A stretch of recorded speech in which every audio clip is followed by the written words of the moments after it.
Hello everyone, welcome to Vidyan Classroom. Today we are going to learn about a 10-line essay on rainy season.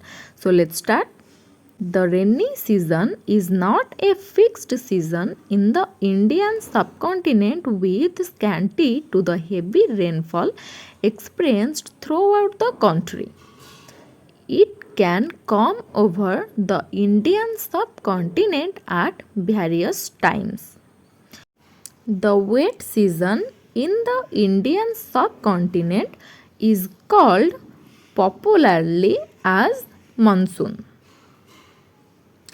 The Arabic word Mausam is the origin of the word monsoon. Mausam roughly translates to English as season. Monsoons emerge in the Indian subcontinent due to the presence of low pressure. In the monsoon, people use umbrellas and raincoats.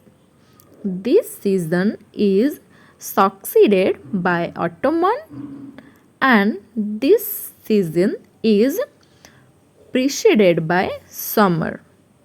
The monsoon season is the lifeblood of the Indian subcontinent.